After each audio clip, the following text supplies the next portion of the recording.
जय श्री ओम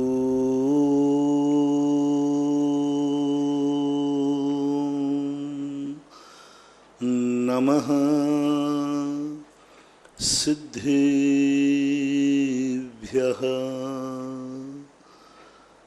जय श्री ओम नमः सिद्धेभ्यः।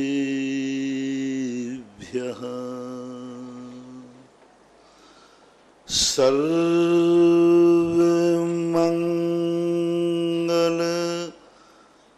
मांगल्यं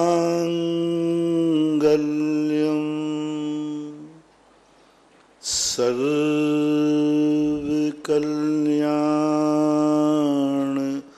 कारकं प्रधानं सर्वधर्माणां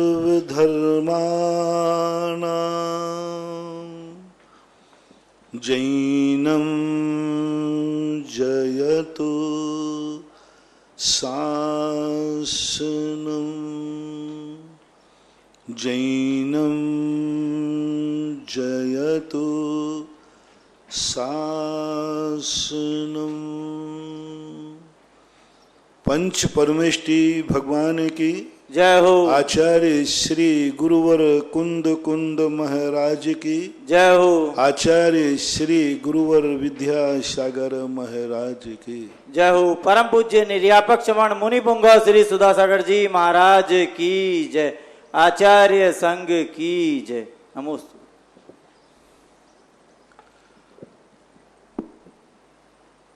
जो कुछ भी हमारी जिंदगी में उपलब्ध हो रहा है उससे मुझे संतोष क्यों नहीं हो रहा है, विचारने यह बात है। कल मैंने कहा था कि देखने के बाद भी कुछ ऐसा लगता है कि अभी बहुत कुछ देखना बाकी है। अतृप्ति का अनुभव हो रहा है, विश्राम का नहीं, पूर्ण विराम का नहीं। बस ऐसी अंतर की आवाज नहीं निकल पा रही है कि बस अब बहुत देख लिया है, अब कुछ भी देखने का भाव नहीं हो रहा है। कुछ ऐसी अनुभूति नहीं हो रही है, इतना सुनने के बाद कुछ लगता है कुछ और सुनना बाकी है। कुछ और सुनाओ महाराज, कुछ और सुनाओ, कुछ और सुनाओ। तृप्त नहीं हो रहा है व्यक्ति। और कान 24 घंटे खुले हैं। दो इंद्रियां ऐसी हैं जिनको कभी बंद नहीं किया जा सकता, कर्ण और नासिका। आंखें बंद हो सकती, नासिका मुख जो बंद अपन कर सकते हैं।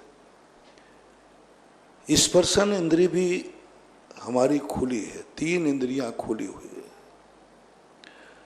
और ये तीनों इंद्रियों के लिए फिर भी उसके बाद 24 घंटे दरवाजे जिसके खुले हों, उसके बावजूद भी अतृप्ति की अनुभूति, उसके बावजूद भी हमारे जीवन की वह स्थिति नहीं बन पा रही जहां हम मौत के अंतिम क्षण पर भी ये कह सके कि बस मैंने इंद्रियों का सारा विषय भोग लिया।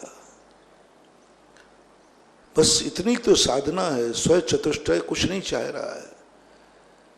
स्व चतुष्टय कह रहा है कि तुम पर की तरफ जब तक दौड़ते रहोगे, पर के सुख से अतृप्त रहोगे, मुझे नहीं पा पाओगे, मुझे नहीं समझ पाओगे, मुझे नहीं छू पाओगे, मेरी अंतरंग गहराइयों का आनंद नहीं ले पाओगे। क्योंकि अभी तुम्हें पर से पर को देखने से विराम नहीं है। जो दूसरों को देखने से विराम नहीं ले सकता, वो अपनों को कभी देख नहीं सकता।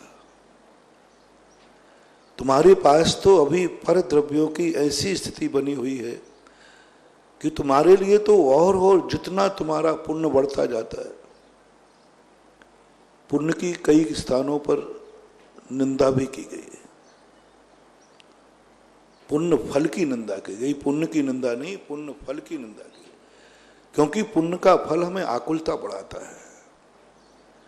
जैसे जैसे हमारा पुण्य बढ़ता है, हमारी जिंदगी की एक इच्छा और बढ़ जाती है। हर व्यक्ति अपनी जिंदगी को टटोल ले कि आपकी जैसे जैसे पुण्य बढ़ता गया, आपकी इच्छाएं और बढ़ती गई। यानी हमारी जिंदगी मिली थी, हमारा विकास हुआ था, हमारी समृद्धि बढ़ी थी कि तुम अपनी इच्छाओं की पूर्ति कर लो। पुण्य माता है हमारा। जो पुण्य हम करते हैं वो इसलिए किया जाता है, तुमने जो इच्छाएं की हैं उसकी पूरी करो। किमिक्षिक वरदान देता है, करो जो पूरी इच्छाएं तुमने की हैं। इच्छा पहले उठती है और बाद में पुण्य उसकी पूर्ति करने की तैयारी करता है। भूख पहले लगती है, बाद में रोटी खाने का भाव आता है। दुख पहले आता है, दवाई लेने का भाव बाद में होता है। पहले बीमारी की अनुभूति होती, तब होता है कि मैं दवाई खाऊं, दवाई खरीदूं। यहां तक तो ठीक है, यहां तक कोई बड़ी चीज नहीं। हमारे अंदर इच्छाएं हुई और हमने उस इच्छा की पूर्ति के लिए प्रयास किया, उस शिक्षा की पूर्ति के लिए पुण्य किया, उस शिक्षा की पूर्ति के लिए धर्म किया, उस शिक्षा की पूर्ति के लिए हमने गुरुओं से आशीर्वाद लिया, उस शिक्षा की पूर्ति के लिए हमने शांति धारा की। और जो संकट हमें आया था उसको दूर करने के लिए भी हमने यह सब कुछ किया। कोई बात नहीं, आगम इसकी सहमति देता है। आगम इसकी सहमति देता है कि तुम एक बार पहले अपनी इच्छाएं कर लो। कितनी इच्छाएं, कितनी इच्छा, कोई बड़ा नहीं। एक बार तुम्हें दी जाती है छूट जब से शुरुआत की प्रारंभ हो, लेकिन तुम तो जैसी सुविधा मिलती है सो इच्छा बढ़ा देते हो। इच्छाएं थी सो आपने उसकी पूर्ति करने का भाव किया। मैंने ग्रस्त को माफ किया। मैंने कहा ये ग्रस्त की कोई कमजोरी नहीं है, भूल भी नहीं है। हर ग्रस्त चाहता है कि मेरी इच्छा की पूर्ति हो। लेकिन जैसे हम पूर्ति करने के लिए तुम्हें साधन बताया और वह इच्छा पूरी नहीं हो पाई, उसके पहले तुमने साधन को देख करके इच्छा बढ़ा दी। पहले आवश्यकता आविष्कार की जननी थी और आविष्कार आज आवश्यक हो गया। पहले आवश्यक होता था तो आविष्कार करता था, और आज आविष्कार हो जाता है तो बाजार में देखिए आवश्यकता बढ़ जाती है। आप देखना जितनी इच्छाएं आपकी आप बढ़ रही हैं, पहले नहीं थी, कुछ भी नहीं थी। लेकिन जैसे जैसे आपको सुविधाएं मिलती गईं, आप अपनी इच्छाएं बढ़ाते गए। जीवन एक फिसले सफर है कि मंजिल पर पहुंचा कि मंजिल बढ़ा दी। यह है पाप, यह है तृष्णा, इसकी की है निंदा, यह है नरक का द्वार, यह है अपनी जिंदगी का विनाशक। इतना विनाशक है।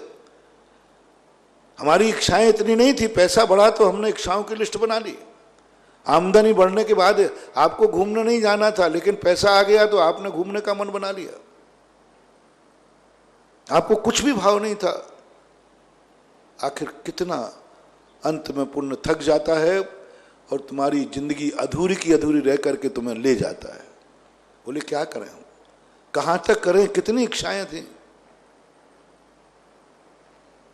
कितनी इच्छाएं। बचपन में जब तुम थोड़े से होश था, थोड़े से छोटे थे, तब तुमसे पूछा, गुरु ने कहा बोल तेरी इच्छा क्या है, जो इच्छा होगी वह तेरी पूरी की जाएगी। क्या मांगा उसने? बोले बस मुझे तो दूध दे दो, भूख लग रही है। इससे ज्यादा कुछ भी नहीं मांगा। प्रकृति ने, गुरु ने, भगवान ने कहा तथास्तु, तेरी इच्छा पूरी हो जाए। जैसे ही वो थोड़ा बड़ा हुआ, पुण्य आ गया, उसने कहा कोई बात नहीं, इसकी छोटी सी इच्छा है, इसको बड़ा कर दो। जैसे ही आया, बड़े होते ही कहने लगा मुझे खेलने के लिए गेंद चाहिए, गिल्ली चाहिए, खिलौना चाहिए। अब इच्छा बढ़ा दी, चलो कोई बात नहीं, खिलौना दे दिया। उसके बाद जैसे और बड़ा हुआ, अब उसको वाहन चाहिए, गाड़ी चाहिए। यानी जितना जितना तृष्णा नागिन ज्यों ज्यों डंके लहर जहर की आवे। सिद्धांत ये होना चाहिए, जितना पुण्य हमारा बढ़ता जाए हम तृप्त होते जाए, तृप्त होते जाए। एक सम्यक दृष्टि को अपना एक नियम बनाना चाहिए, स्वचतुष्टय जिसको प्राप्त करना है। सुबह उठ करके अपनी लिस्ट बनाओ कि आज की मेरी इच्छा क्या होगी, और वो लिस्ट बना करके बस उसकी इच्छा पूरी करने के बाद मैं इससे आगे कोई इच्छा नहीं करूंगा, बस मेरी अंतिम इच्छा यही है।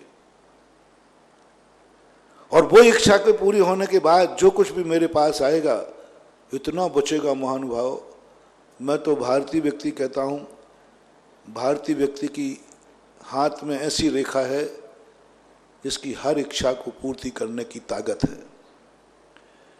और खास तौर से जैनियों का तो मैं दावा ही कर सकता हूं 99% जैनियों, हम तो पूरे भारत की बात कर रहे हैं और मुल्क की भी बात कह दें तो कोई बड़ी बात नहीं है, संगी पंचेंद्री की बात कह दें तो कोई बात नहीं है।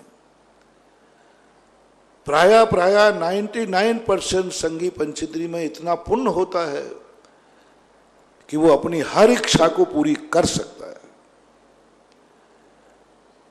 लेकिन उस समय की इच्छा कह रहा हूं जब उसको इच्छा पूरी करने का कोई साधन नहीं है, कोई उसकी सुविधा नहीं है, कोई पुण्य नहीं है, कोई समृद्धि नहीं, कुछ नहीं।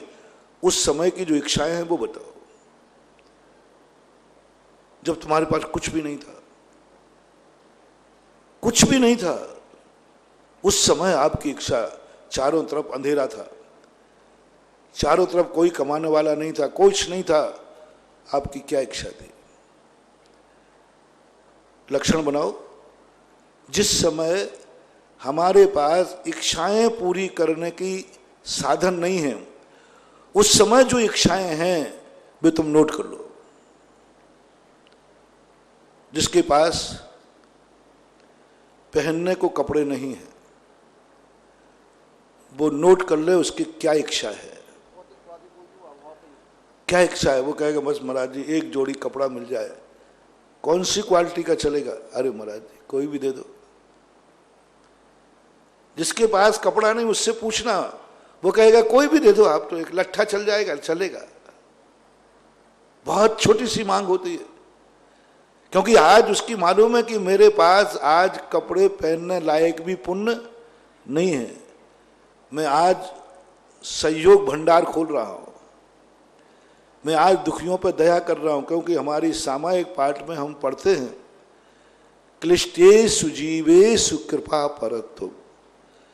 क्लिष्ट जो जीव हैं, दुखी लोग जीव हैं, उनकी ऊपर कृपा करना, सहयोग करना, उनके दुखों को दूर करना, कृपा परत्वम।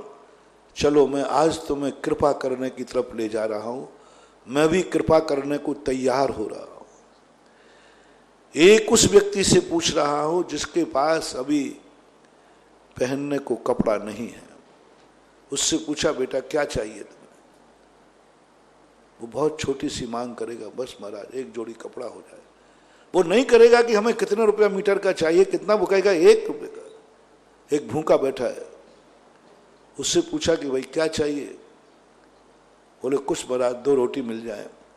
वो नहीं कहेगा कि मुझे पूड़ी मिल जाए, मिठाई मिल जाए, चुपड़ी मिल जाए। वो कहेगा बस 2 रोटी मिल जाए, बस बहुत भूख लग रही है। जिसके पास झोपड़ी नहीं है, फुटपाथ पे है, वो कहेगा बस महाराज एक छोटी सी झोपड़ी बन जाए। मकान नहीं मांगेगा, फ्लैट नहीं मांगेगा, अभाव में। मैं कहता हूं मेरे में पुण्य है इतना, इतना मैं दे सकता हूं, इतना मैं दे सकता हूं। दुख के समय पर जो तुम्हारी इच्छाएं हुई उसकी पूर्ति करने की ताकत मेरे में है, उसकी साधना भी है, मंत्र भी है, तंत्र भी है, सब कुछ कर दूंगा। और कुछ नहीं करना, मेरे भक्तों में इतनी ताकत है कि संकट के समय आई हुई इच्छा की पूर्ति कोई भी कर सकता है, कर ही रहे। संकट के समय जो तुम्हारी, जिस चीज की आपको संकट है, जिस चीज में आप समर्थ नहीं है, जिस चीज से आप भयभीत हो गए हैं और आपकी जरूरत है, ऐसे का सहयोग करने का शास्त्रों में लिखा है, मैं करूंगा, मेरे भक्तों से कराऊंगा। अभी वही काम चल ही रहा है, लोगों को खाने को नहीं, मैं खाना दे रहा हूं, दिलवा रहा हूं। बस एक नियम तुम्हें लेना है, मैं उसका सहयोग करूंगा। फिर सहयोग मिलने के बाद अपनी इच्छा को बढ़ाना मत, वहीं तक इच्छा रखना, तुम्हारी जिंदगी भर पूर्ति होती जाएगी, आगे मत बढ़ाना। फिर उतना ही जरूरत है जितना तुम्हारे लिए जरूरत, तुमने मांग लिया। झोपड़ी मांगी थी, आपको झोपड़ी मिल गई, झोपड़ी का इंतजाम हो गया। रोटी मांगी थी, जिंदगी भर की रोटी का इंतजाम कर दिया। कपड़े मांगे थे, जिंदगी भर कपड़े मिलेंगे। लेकिन जैसे ही तुम्हारी वो पूर्ति होती है, एक भिखारी भीख मांगने के लिए जाता है और कहता है, सूखी रोटी जो तुम्हारे यहां बासी रखी हो, जो तुम्हारे बच्चों ने फेंक दी हो, जूठी हो, वो दे देना। एक दिन उसको रोटी मिलती गई, एक दिन उसका मन ललच गया। दिवाली का दिन था, त्योहार का दिन था, घर से अंदर से सुगंध आ रही थी व्यंजनों की। उसी माफिक उसकी रोटी रखी थी, दी। उसने कहा, सेठानी आज त्योहार का दिन है, यदि पूरी नहीं तो कम से कम रोटी पर घी तो मिल जाए। मिल गया। बोले, घी दिया तो दिया क्या, एक आध पूरी नहीं दे सकते हो तो पराठा तो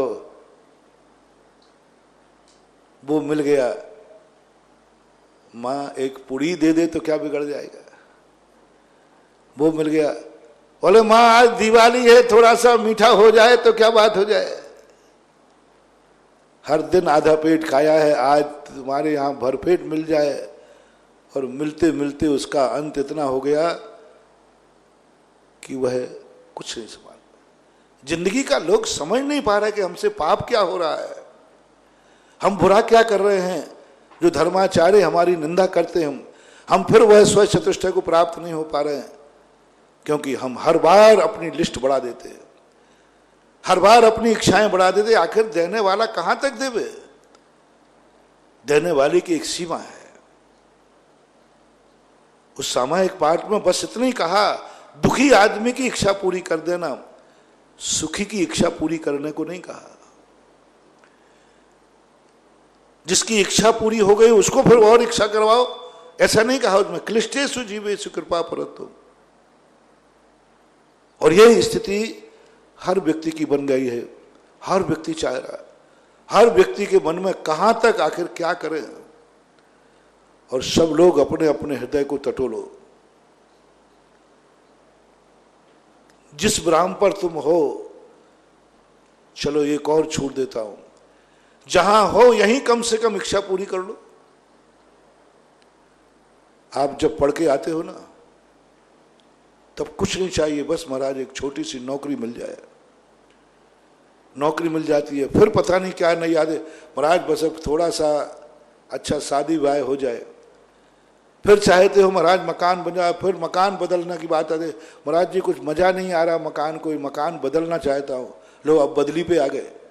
कल ये था कि कुछ मिल जाए, अब तो मॉडल बदलना है, नया मॉडल आया है।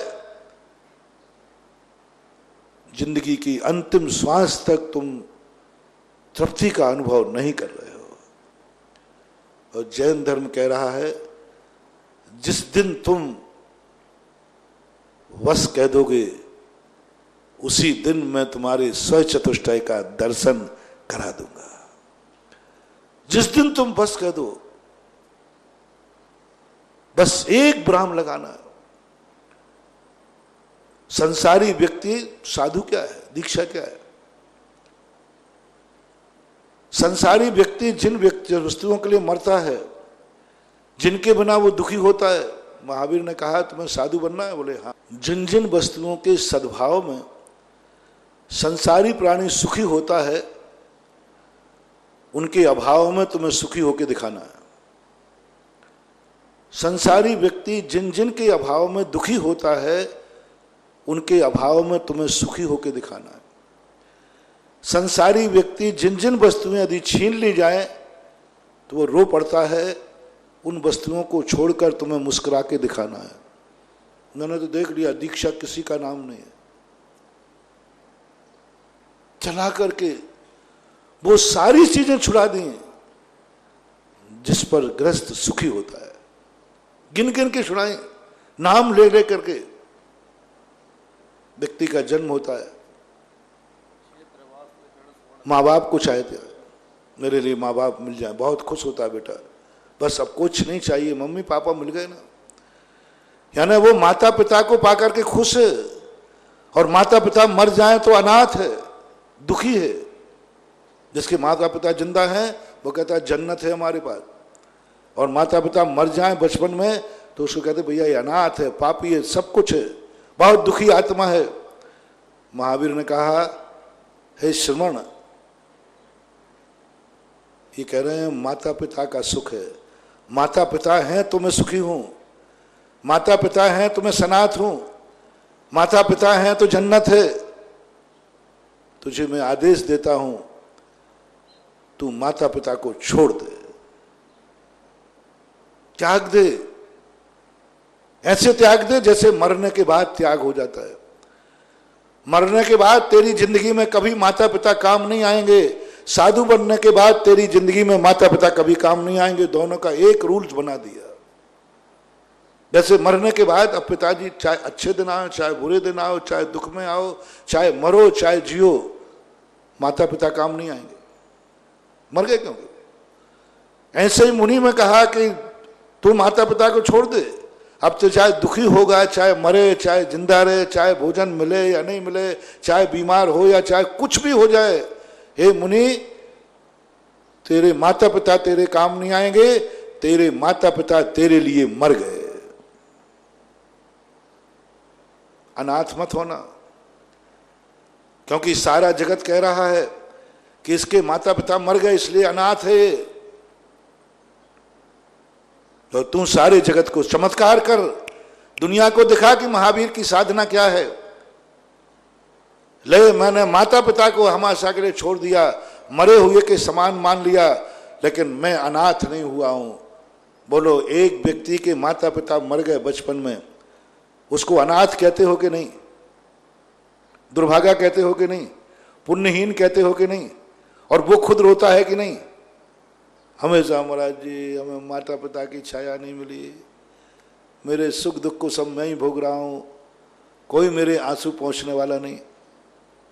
अब आइए बुद्धू राय, मुनि महाराज को भी माता पिता को थोड़े दिन के लिए छोड़ा है कि जिंदगी भर के लिए? किस काम में काम आते हैं मुनि के माता पिता? अब माता महाराज जी भी रोते हुए दिखाए, महावीर ने, गुरु ने मेरे मम्मी पापा छुड़ा दिए, अब कोई मुझे पूछने वाला नहीं कोई कहने वाला नहीं। मुनि महाराज को ऐसी अनुभूति होती है क्या? नहीं होती। माता पिता के अभाव में भी सनाथ, अनाथ नहीं। दुख आने पर माता पिता को याद नहीं, वो अनाथ तो फिर भी दुख आने पर माता पिता को याद करता है, मरे माता पिता को। लेकिन जो सच्चा मुनि है, कितना भी कष्ट आ जाए लेकिन वो माता पिता को याद भी नहीं करता, बल्कि सामने माता पिता खड़े हैं और दुख का पहाड़ टूट गया है तो भी नहीं कहता मम्मी पापा बचाओ मुझे। सुकौशल महाराज, सुकौशल महाराज के पिताश्री वहीं सामने हैं और शेरनी खा रही है। एक बार भी भाव नहीं आया कि आप मेरे पिताजी भी हैं और गुरु भी हैं। वो तो दोनों थे, पिता भी थे और गुरु भी थे, लेकिन एक बार भी भाव नहीं आया और अनाथ पने का अनुभव नहीं हुआ। क्या महावीर स्वामी के कैसे सिद्धांत थे, क्या है, क्या कराना चाहते अपने मुनि से? जो जो चीज संसार में अनाथ मानी जाती है उसी को छुड़ा दिया। छोड़ो माता पिता को, बिना माता पिता के तुम मुस्कुरा के दिखाओ, बिना माता पिता के तुम हंस के दिखाओ, और संकट भी आ जाए तो भाव भी मत लाना माता पिता का, काश इस समय मेरे माता पिता होते तो मेरे आंसू पहुंच देते, मेरा दुख दूर कर देते, मेरी परेशानी दूर कर देते। नहीं, याद भी नहीं आती। दूसरे समय दूसरा सुख तुम्हारा होता है माता पिता के बाद। प्रथम सुख निरोगी काया, दूजा सुख पो घर में माया। तुम्हारे धन दौलत है, मकान है, बस महाराज सब लोग महाराज जी जितने भी लोग आते हैं जिनके कुछ नहीं चाहिए महाराज, बस किराए के मकान में रह रहा हूं, बस इतना सा आशीर्वाद दे दो खुद का मकान हो जाए। बड़े दुखी होते हैं जो किराए के मकान में रहते हैं ना, इनके घर में हमेशा ये क्या हमारी किस्मत है, ऐसे मैं फैंसी ड्रेस कर रहा हूं, ऐसे क्या हमारी किस्मत है कि घर का मकान भी नहीं रहने को, घर का मकान नहीं है रहने को। किराए के मकान अच्छा है, बढ़िया है, सब कुछ है, लेकिन फीलिंग क्या हो रही है कि मकान किराए का है। भगवान से गुरु से एक ही बात हर व्यक्ति, इतना तो पुण्य हो जाए घर का मकान हो जाए, फिर तो सुखी हो जाएंगे। घर का मकान नहीं है तो दुखी है। महावीर ने कहा अपने श्रवण से, तू खुद का मकान छोड़ना त्याग दे, पराये मकान में रहे। शून्यागार विमोचिता स्त्रीयते चा जनागारे ग्रामादिशु विशेषता, कालव कले बने वासे वर्जते मुनि सप्तमय, स्त्रीयते चा जनागारे ग्रामादिशु विशेषता। बड़ी गजब की बात की।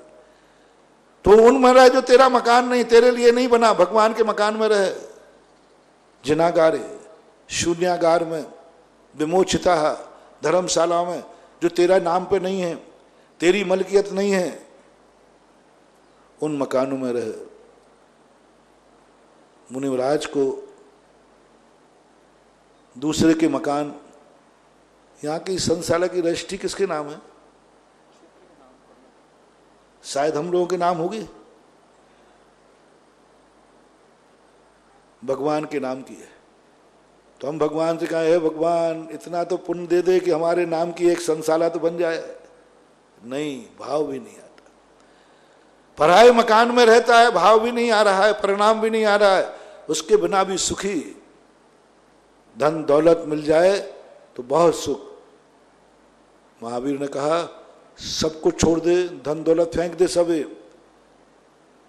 कोटि 18 घोड़े छोड़े 84 लाख हाथी, इत्यादि जग संपत्ति छोड़ी जीर्ण तृण सम त्यागी।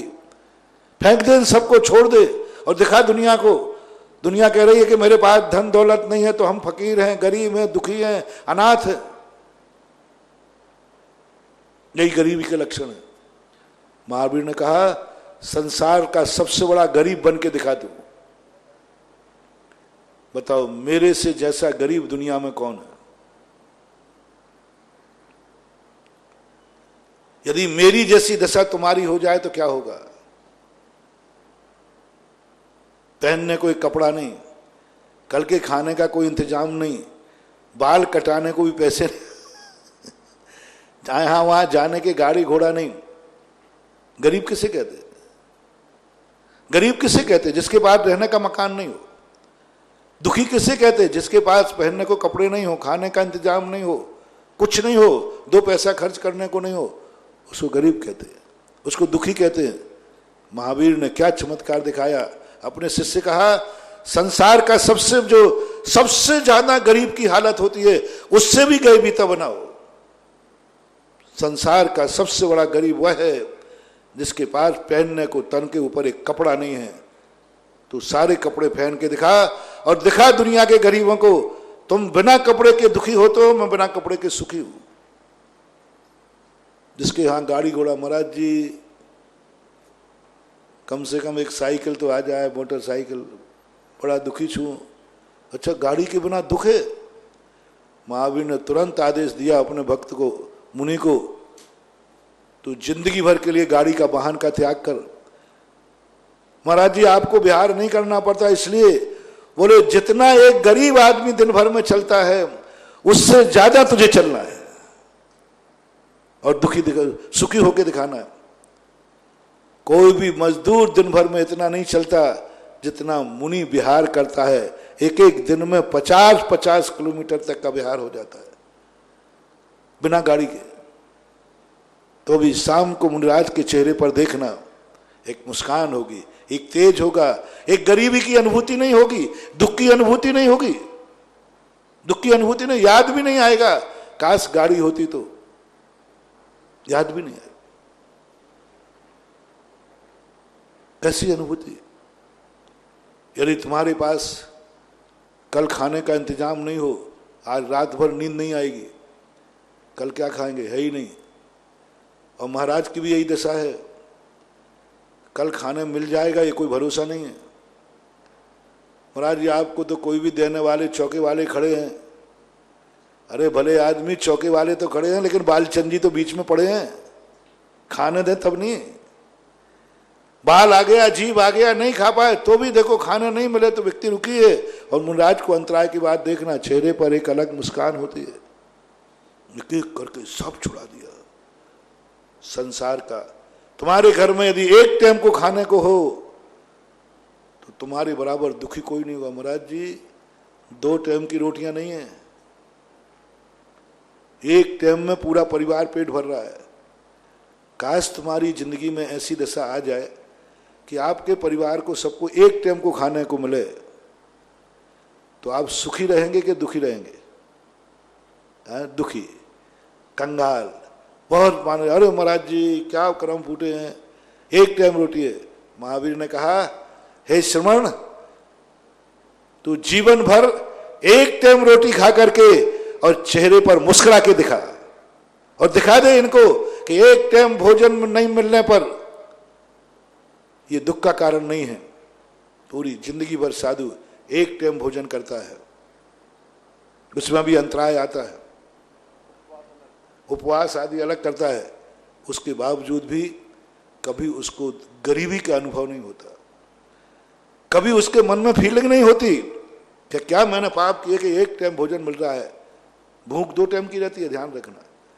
कल युग में व्यक्ति 2 बार खाता है, 2 टाइम की भूख रहती है, दोनों टाइम। 6 घंटे से ज्यादा व्यक्ति खाने को नहीं जाता, 6 घंटे बाद उसको 2 घंटा ना 2 भुक्तियां कहीं कल युग में। इसलिए एक भुक्ति वाला गरीब माना जाता है। और तुम्हारे महाराज पूरे जिंदगी भर के लिए नियम लिया, एक टाइम भोजन करूंगा, एक भुक्ति करूंगा।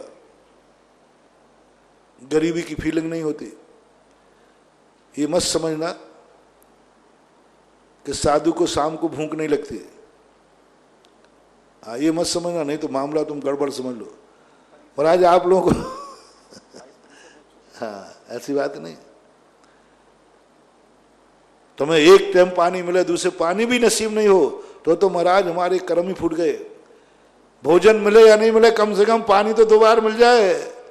महावीर ने कहा, हे श्रवण, गर्मी के दिनों में भी एक टाइम पानी दिखा करके और दिखा मुस्कुरा करके। साधु एक टाइम पानी पीता है ऐसी भयानक गर्मी में, लेकिन गरीबी का अनुभव नहीं होता, पुण्यहीनता का अनुभव नहीं होता, किस्मत फूटी का अनुभव नहीं होता। ऐसा कभी नहीं आता कि आखिर मैंने क्या पाप किया कि पानी तक नसीब नहीं है मेरे लिए। ऐसा क्या महावीर की साधना में आ गया? नहीं, अभाग्य मानता, आनंद मानता है, उसमें भी उपवास कर लेता है। वो एक टाइम पानी है उसको भी छोड़ना चाहता है। कहां है अभाव में दुख? सबसे बड़ी महावीर की साधना। महावीर का असाधारण गुण यही है कि जिन जिन साधनों के अभाव में संसारी दुखी होता है, उन उन साधनों के अभाव होने पर तुम सुखी होकर दिखाओ। बस साधुता, यही एक साधुता है। दिगंबर मुनि की एक साधना, अनेक साधनाओं में एक गुण बता रहा हूं, और ये लक्षण बना देना। जिन जिन साधनों के अभाव में गृहस्थ दुखी होता है, वे सारे साधन तुम छोड़ दो और सुखी होकर दिखाओ, तो तुम महावीर की पहली क्लास में एक पेपर में पास हो गए। सब देखो, अभी कहा था तुम्हें यदि बिजौलिया से यहां तक पैदल आना पड़े तो प्रार्थना है, भगवान एक गाड़ी तो दे दे, कम से कम तेरे दर्शन करने तो 1.5 किलोमीटर है। इतने में तुम कोसोगे और 100 लोगों को सुनाओगे, महाराज जी अपनी किस्मत वो फूटी है कि पारसनाथ आने तक के लिए गाड़ी नहीं है। महावीर ने कहा कि देख, गाड़ी के बिना बहुत दुखी हैं, तू जिंदगी भर कश्मीर से कन्याकुमारी हो, कन्याकुमारी से पूरा भारत एक कर दे बिना गाड़ी के, और बिल्कुल भी फीलिंग नहीं हो। हम लोगों को कभी फीलिंग नहीं होती, कभी फीलिंग नहीं होती। एक एक चीज देख लो, पैरों में नंगे पैर चलता हूं। तुम्हारी किस्मत ऐसी हो जाए कि तुम्हें बाल कटाने को भी तुम्हारे पास पैसे नहीं हो, उस समय तुम्हारे भाव कैसे होंगे? गृहस्थ के आंसू सूखेगा नहीं। और यहां देखो, नाई की जरूरत नहीं, अपने 2 हाथ है ना, उखाड़ के फेंक दूंगा ना। ये है साधना, ये है तपस्या। क्योंकि साधु ने कहा कि नहीं, स्वचतुष्टय की तरफ साधु बढ़ गया, क्योंकि उन्होंने संसार की हर वस्तु पर ब्राह्म लगा दिया। हर वस्तु पर ब्राह्म। ये तो हमने बाह्य साधन कहे, देखने का ब्राह्म लगा दिया। अब नहीं देखूंगा, बहुत देख लिया, अब मैं वही देखूंगा जो मुझे देखना है। तुम्हारी आंख वह दिख रही है जो दिख रहा है, जो दिख जाए वही देखने लग जाते हो। जब तक तुम्हारी आंख, जब तक ब्राह्म, जो मैंने प्रवचन के प्रारंभ में कहा था, एक एक इंद्री के संबंध में करें, स्वचतुष्टय की तरफ बढ़ें, जब तक तुम्हारी आंख देखने को ब्राह्म नहीं लगाएगी, जब तक तुम्हारे मन में ऐसा भाव नहीं आएगा अब मुझे सब कुछ देख लिया, अब मैं वही देखूंगा जो मुझे देखना है, जो दिख रहा है वह नहीं देखूंगा, जो देखना चाहता हूं वही देखूंगा। मेरी आंख हर स्थान पर नहीं उठेगी, क्योंकि मैं बहुत देख चुका हूं, ब्राह्म लग गया। साधु हर वस्तु की तरफ देखता क्यों नहीं? सामने वस्तु है, देखने की वस्तु है, देखो ना। आंख है, जो भी वस्तु है देखो, देखने की वस्तु है। लेकिन साधु हर स्थान पर आंख क्यों झुका लेता है? लोग कहते हैं कि महाराज को शर्म लगती है इसलिए झुका लेते होंगे। काहे की शर्म? काहे की शर्म है? क्यों शर्म करते हैं? इतनी शर्म? अरे जब शर्म होती तो दिगंबरी क्यों होते? शर्म होती तो चौराहे पर क्यों खड़े होते? शर्म जिसको आती है वो तो छुपता है, वो तो अपने नग्नता को छुपाता है, वो तो अपने परिणामों को छुपाता है, छुपता है जिसको शर्म आती है। ये आंख शर्म के कारण नहीं झुकी है, क्योंकि चौराहे पर खड़ा है, सबके बीच में खड़ा है। कुछ और रहस्य है, और रहस्य। उसने बस इतना कह दिया आंख से कि आंख, जो दिखेगा वह नहीं देखूंगा, जो मुझे देखना है मैं वही देखूंगा। साधु की आंख वहीं उठती है जिसे वो देखना चाहता है, वहीं उठती है। जीव को देखेगा, हर आजू बाजू नहीं देखेगा। सब लोग चाह रहे हैं महाराज मुझे देखें, नहीं देखेगा। साधु का मैं क्यों देखूं, मेरा पर्पस ही नहीं। जो जो तुम दुनिया में है देखने को, मैं इतना देख चुका हूं, इतना देख चुका हूं कि मैंने पूर्ण ब्राह्म लगा दिया है। मैंने ब्राह्म लगा दिया, मैंने ब्राह्म लगा दिया। सच्चे साधु की पहचान है आंख से देखना। एक आंख की बात कह रहा हूं। सच्चे साधु की पहचान है आंख। आंख से पता चल जाता है कि ये साधु की नीयत क्या है। आप पशुओं को देखना, पशु हमेशा आप पास जाना किसी वजह, वो आपकी आंखों की तरफ देखता है। वो आंखों से अंदाज लगा लेता है कि इस अंदर की व्यक्ति की नीयत क्या है। आप छोटे से बालक को देखना गोदी में, वो किसकी तरफ देखता है? आंखों की तरफ। और माँ जिस दिन गुस्से में होगी ना तो वो रो पड़ेगा। आंखों से सब कुछ पता चल जाता है। आंख की एक ऐसी ताकत है जिससे पता चल जाता है इसके अंदर की नीयत क्या है। साधु की नीयत कही, उसकी आंख देखो। जो सामने आ जाए सब कुछ देखता है,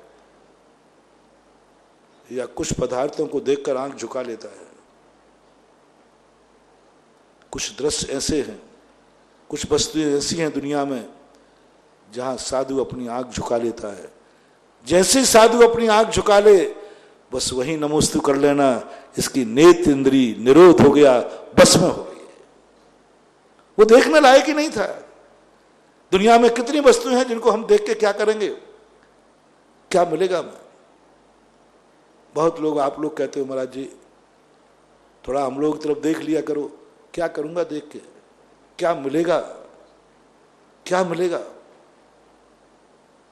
क्योंकि मैंने आंखों पर विराम लगा दिया है, पूर्ण विराम लगा दिया है, संकल्प करा दिया है। आंख हर वस्तु को नहीं देखेगी, जो मैं देखना चाहता हूं वही देखेगी।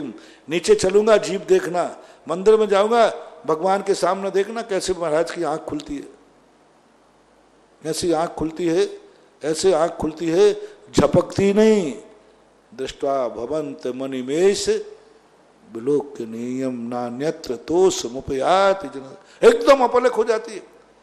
आप जीवों को देख के देखना, एक छोटे से जीव को जिनकी आंख देख लेती है। एक व्यक्ति ने कहा कि पता नहीं, एक भजन है, पता नहीं महाराज साधुओं की कैसी आंखें हैं, इनको छोटी सी चींटी दिख जाए और बड़ी बाजू में 6 फुटा आदमी खड़ा वो नहीं दिखता। 6 फुटे आदमी खड़े थे वो नहीं दिखता, और एक छोटी सी चींटी दिख जाए इतनी सी चींटी दिखती है। और बाजू में इतने लोग खड़े रहते, कोई पूछे महाराज जी मैं खड़ा था आपने देखा? बोले मैं तो नहीं देखा। तो महाराज जी आपको कम दिखता है, चश्मा लगाऊं 18 नंबर वाला? नहीं, चींटी तो दिखती है, दिखती नहीं दिखता। चींटी को देखने पर हमारा अहिंसा व्रत पलता है, तुम्हें देखने से मेरा कौन सा व्रत पलता है? चींटी को देखने से मेरा अहिंसा व्रत पलता है, तुम्हें देखने से मेरा कौन सा व्रत पलेगा? एक भी व्रत नहीं है जो तुमको, मनुष्यों को देखेंगे तो मेरा ये व्रत पल जाएगा, नहीं देख। ऐसे ही कानों की बात, हर बात नहीं सुनता, हर बात नहीं सुनता। कितने दृश्य हैं दुनिया में जहां साधु नीची गर्दन करके निकल जाता है। पोस्टर लगे हैं, पोस्टर देखने के लिए लगाए गए हैं, पिक्चर का पोस्टर देखने के लिए लगाया गया और सारी दुनिया देखने के लिए लगाया, सारी दुनिया देखती है, लेकिन साधु उस पोस्टर के सामने आंख झुका लेता है। कई स्थानों पे आप देखना, जहां जहां तुम आंख फाड़ के देखते हो वहां वहां साधु अंधा होके निकल जाता है, आंख झुका के निकल जाता है। जिन जिन वस्तुओं को देखने से तुम्हें आनंद आता है वहां वहां साधु आंख झुका लेता है और तुमसे ज्यादा आनंद में डूब जाता है। ऐसे ही कर्ण इंद्री को करना, हर बात नहीं सुनता।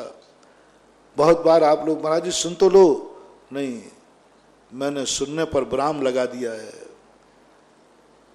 अभी मैं पूर्ण नहीं, स्वल्प विराम, पूर्ण विराम नहीं है, स्वल्प विराम। पूर्ण विराम भी कह लो तो पैराग्राफ पूरा नहीं हुआ है। अभी मैंने कहा है कान वही सुनना जो मैं सुनना चाहता हूं, दुनिया भर की बातें मत सुनना, कोई गाना पिक्चर गाली गलौच ये सब नहीं सुनना, काम की बात सुनो, काम की बात सुनो। बहुत सारे लोग कहते महाराज जी आपको सुनने में क्या तकलीफ है? अरे मैं क्या सुनूं, तुम्हारी सुनने के बाद मुझे क्या मिलेगा? और जो तुम सुनाओगे, इन सब बातों को सुन सुन करके मैं बहुत जिंदगी निकाल दी। अब मैंने कानों पर पूर्ण विराम लगा दिया। ऐसे ही बोलने पर साधु सोचता यही है कि मैं वही बोलूं जो बोलने लायक है, जो बोलने लायक। हर कुछ नहीं बोलता, हर कुछ नहीं बोलता। विराम लगा दिया उसने कि नहीं, मेरे अनुसार मुंह चलेगा, मेरे अनुसार मेरी इंद्रियां चलेंगी। सोच भी उतनी सोचता है जितना सोचना है, सब कुछ नहीं सोचता। तो जब तुम्हारे मन में स्वचतुष्टय, आप गृहस्थ हैं, आप प्रयास चालू करें कि आपके कौन से कार्य में वश लगाया है तुमने, जिंदगी में जो जो कार्य तुमने शुरू किए शौक से, मौज से, अच्छा मान करके, उनमें आपने किस किस कार्य पर विराम लगाया। एक दिन को, एक घंटे को, एक मिनट को शुरुआत करो, शुरुआत करो। तुम बड़ी शुरुआत नहीं कर पाओगे, जीवन भर की शुरुआत नहीं कर पाओगे, तुम मनुष्य हो। शुरुआत करो हफ्ते में एक दिन की, एक दिन की, एक दिन की शुरुआत करो, एक दिन की शुरुआत करो। मैं बिना घर के रह के दिखाऊंगा सेठ सुदर्शन अष्टमी चौदस को इस स्मशान में चला जाता था। गृहस्थ की बात कर रहा। आज तुम कहते हो हमें चौथे काल के साधु नहीं मिलते हैं, मैं कहता हूं चौथे काल के श्रावक हों तो बने। मुझे तो चौथे काल का श्रावक ही नहीं मिल रहा है। अष्टमी चौदस को दुनिया भर की जो बातें करते हैं ना कि महाराज बेमुनिराज मिले जो जंगलों में रहते थे, बेमुनिराज मिले। महाराज जी एक बार जयपुर की घटना है, एक सज्जन आए, बोले महाराज जी आप लोग हमें मुनि विरोधी कहते हो, आपकी बातें बिल्कुल गलत है, झूठ है, आप सत्य महावृत्ति होकर झूठ बोलते हो कि हम मुनि विरोधी हैं। हम मुनियों को मानते, हम जैसा मुनि चाहते वैसा मुनि मिले तो सही। मैंने कैसा चाहते महाराज जी? वो सेठ सुदर्शन जैसा, सेठ सुकौशल जैसे, वो जो वनवास में रहते थे, प्रतिमा युग धारण करते थे, शीत ऋतु नदी किनारे, गर्मी के दिन पैर कैलाश पर पर्वत की शिला पर, बरसात पेड़ के नीचे। मैंने कहा अच्छा हाँ। तो मैंने कहा चलो ठीक है, आप कौन है? महाराज हम लोग कम से कम श्रावक तो हैं। मैंने कहा बस मुझे श्रावक के दर्शन करा दो। आप लोग अच्छे मुनि को देखने के लिए लालायत हैं, चतुर्थकालीन मुनि को देखने के लालायत हैं, तो मैं भी एक संसार में रहने वाला व्यक्ति हूँ, मेरी भी बहुत तमन्ना है कि मुझे कोई एक चौथे काल का श्रावक मिल जाए। चौथे काल का श्रावक मिला, ना तो तुम श्रावक हो ना तुम मुनि हो। चौथे काल के श्रावक कैसे थे? अष्टमी और चौदस को चौथे काल का कभी भी कोई श्रावक जो सच्चा श्रावक होता था अष्टमी चौदस की कमाई नहीं करता था, अष्टमी चौदस को व्यापार नहीं कर सकता था, करते ही नहीं था। प्रतिमाधारी नहीं कह रहा हूं मैं, वृत्तियों की बात नहीं कर रहा हूं मैं, आवृत्ति की बात कर रहा हूं। शेर सुदर्शन आवृत्ति था, वृत्ति नहीं था। और उसने कह दिया कि नहीं, अष्टमी चौदस की कमाई नहीं खाता था। जैन श्रावक भूखों मर जाएगा लेकिन अष्टमी चौदस की कमाई नहीं खाएगा, अष्टमी चौदस को व्यापार नहीं करेगा, अष्टमी चौदस को गद्दी पर नहीं बैठेगा, अष्टमी चौदस को आराम परिग्रह नहीं करेगा। जैन श्रावक की बात कर रहा हूं। चतुर्थकालीन मुनियों की चर्चाएं की इच्छा तो तुम्हारी बहुत है, आज प्रसंग आ गया तो चतुर्थकालीन श्रावक की भी कहानी सुन लो। तुम अच्छे मुनि की कहानी सुनाना, मैं अच्छे श्रावक की कहानी सुनाऊंगा। अच्छा मुनि कैसा होना चाहिए तो मैं सुनाऊंगा, अच्छा श्रावक कहना चाहिए, क्योंकि सुनाया वही विषय जाता है जो लोगों ने सुना नहीं हो। ये तो तुमने बहुत बार सुन लिया। अच्छे मुनि कौन होते हैं? चौथे काल के मुनि कौन है? खूब पंडित, ऐसा समय सार पढ़ने वाला हर पंडित 10 लाख क्षण पर में पूरे भारत में 10 दिन में एक बार जरूर कहेगा कि सच्चे मुनि कैसे होते, और जरूर कहते। वो लोग अपन को मुनि विरोधी कहते हैं, मुनि हैं कहां? सच्चे मुनि ऐसे होते हैं जो अभी मैंने बताया, बस सही है। लेकिन एक बार भी वो नहीं बोलता प्रश्नों में कि सच्चा श्रावक का स्वरूप क्या है। ये मैंने देखा, मैंने पंडितों के मुख से सुना। हर पंडित प्राय 10 दिन में मुनि की चर्चा जरूर करेगा। और आजकल तो पैटर्न बन गया मुनियों के संबंध में चर्चा करने का। एक बार मैं कहीं ललितपुर में था, देवगढ़ में एक मीटिंग थी, दिल्ली से 400 लोग आए थे। 400 लोगों में प्रस्ताव हुआ कि मुनियों की आचार संहिता कैसे होना चाहिए, सच्चे मुनि कैसे होना चाहिए। वो यही प्रस्ताव बात करता है। हमने कहा अब अछूता विषय कौन है? हमेशा वक्ता क्या सोचता है, जो विषय किसी ने नहीं बोला हो वो मैं बोलूंगा, जिससे लोग क्या कहेंगे, अरे महाराज ने नया विषय दिया, नया विषय, लेटेस्ट, नया कुछ है नहीं। इसी प्रकार मैंने भी सोच लिया, मैंने कि अब मुनियों के तो सब चर्चा बहुत बार करते, सबने करी। अब सच्चा श्रावक कैसा होता है इसकी चर्चा कभी पंडित के मुख से मत सुनना। कलयुगी पंडित की बात कर रहा हूं। कलयुगी के पूरे 100% नहीं, 90% पंडित, 10% तो सुनाते हैं। 90% पंडित कभी श्रावक की चर्या का वर्णन नहीं करते। ये सबसे बड़े खोटे पंडित की चर्चा है। जो पंडित, जो श्रावक चोखे श्रावक की चर्चा नहीं समझ करे समझ लेना वह पंडित खोटा है, वह श्रावक खोटा है, वह तुम्हारे लिए पत्थर की नाव के समान गलत उपदेश दे रहा है। और जो पंडित ग्रस्त गद्दी पर बैठकर सच्चे श्रावक का स्वरूप बतावे, समझ लेना यह पंडित तुम्हारे लिए बहुत अच्छा है। मैंने थर्मामीटर दे दिया, थर्मामीटर दे दिया कि जो सच्चे श्रावक की चर्चा करेगा, बैठते ही करेगा श्रावक की चर्या कैसे होना चाहिए। तो पहली चर्या मैं तुम्हें बता देता हूं, क्योंकि तुम्हारा पंडित लोग तो सुनाएंगे नहीं, ये बात पंडित लोगों से सुनने मिलेगी नहीं, इसलिए मैं सुना देता हूं, क्योंकि मैं भी चाहता हूं कि मैं कुछ नया विषय सुनाऊं। बाकी मुनि महाराज कैसे होते हैं ये तो पुराना विषय होगा, ये तो आपको कोई भी पंडित सुना देगा। लेकिन सच्चा श्रावक कैसा होता है वो सुने कान खोल करके। आज तक किसी पंडित ने नहीं सुनाया, मैं सुना रहा हूं। सच्चा जैन श्रावक वो है, पहला अष्टमी और चतुर्दशी के दिन का वह व्यापार नहीं करता। अष्टमी चौदस को व्यापार नहीं करेगा। राजा है तो राजगद्दी पर नहीं बैठेगा, आराम परिग्रह नहीं करेगा, उस दिन की कमाई नहीं खाएगा। मजदूर अमावस्या की कमाई नहीं खाता, कितना भी गरीब क्यों ना हो। देखो उनके अंदर कितनी बड़ी है, मजदूर है, बहुत गरीब है, लेकिन अमावस्या के दिन की मजदूरी नहीं खाता वो। और जैनी कितना भी गरीब है, कितना भी कैसे भी हो, अमावस्या अष्टमी और चतुर्दशी को कभी व्यापार नहीं करेगा, दुकान फैक्ट्री पर जाएगा ही नहीं उस दिन। ये जैन सच्चे श्रावक की पहचान है। यहां तक कि उस दिन घर में चूल्हा भी नहीं जलेगा। सर्वोत्कृष्ट जैनी की बात कर रहा हूं, सर्वोत्कृष्ट जैनी, सबसे उत्कृष्ट जैनी। अष्टमी चतुर्दशी के दिन चूल्हा भी नहीं जलेगा। यहां तक कि उस दिन कोई स्नान भी नहीं करेगा, कपड़े भी नहीं धोएगा, कुछ नहीं, आराम परिग्रह। आज अष्टमी है, सप्तमी के शाम को ही सब त्याग कर देगा। कल ना तो स्नान होगा, ना कपड़े धोएंगे, ना खाना बनेगा, कुछ नहीं बनेगा।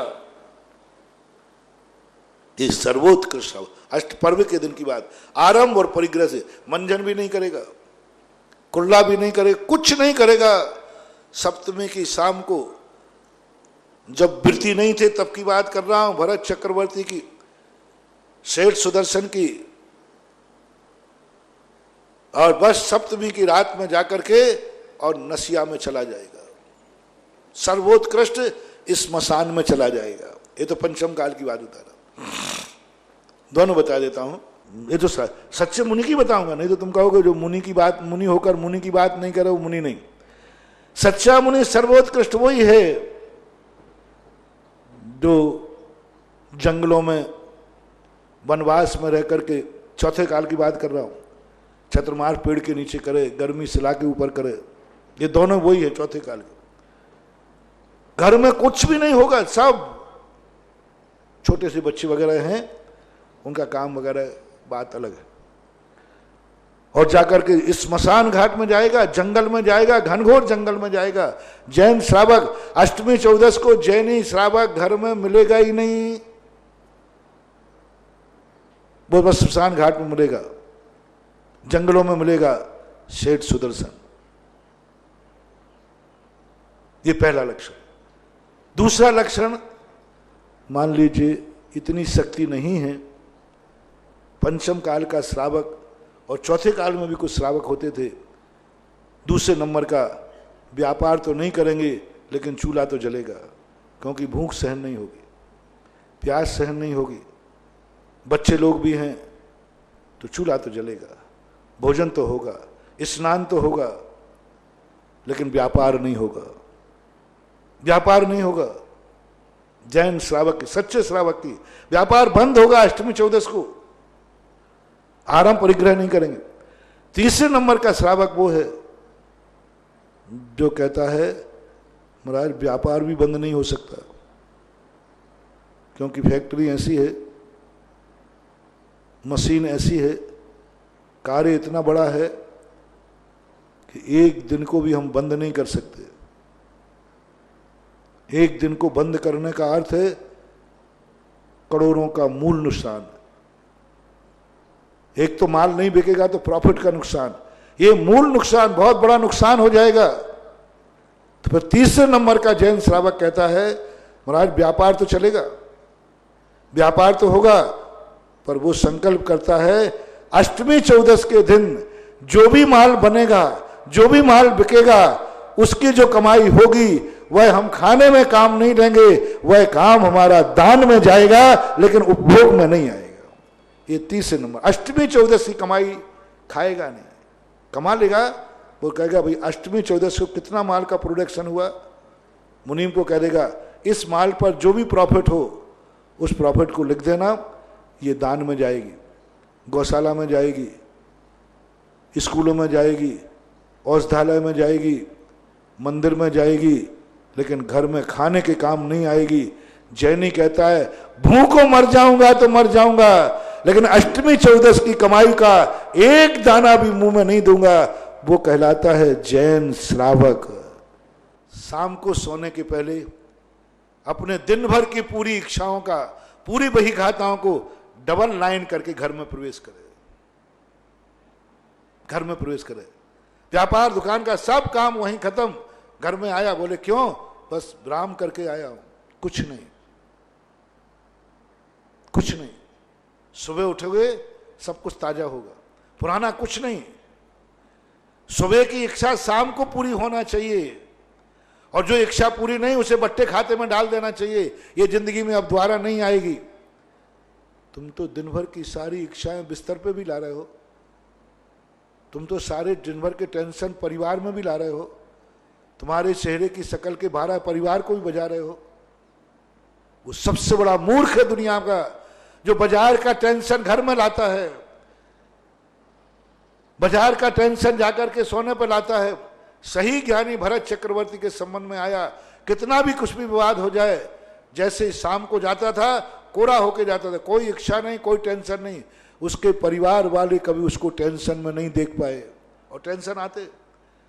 सम्यक दृष्टि के परिवार वाले कभी टेंशन में, सबके सामने खुश रहता है, और टेंशन भरा पड़ा है, वो छोड़ के आता है घर में। इतना कर सको तो अति उत्तम है, न कर सको तो दूसरा उपाय बताता हूं कि अष्टमी और चौदस के दिन 8 दिन में एक बार बस विराम कर लो। आज मेरी कोई इच्छा नहीं, आज मेरी कोई कमाई नहीं, आज मैं कुछ नहीं करूंगा, एक दिन कर लो। इतना नहीं बन पाए तो पक्ष का कर लो, 15 दिन का कर लो। 15 दिन नहीं बन पाए तो साल भर का कर लो, 6 महीने का, चतुर्मास का कर लो, 4 महीने में हिसाब किताब बराबर करो। इतना नहीं बन पाए तो अंत में कह के विराम करता हूं, मरने के पहले बस कह के मर जाओ।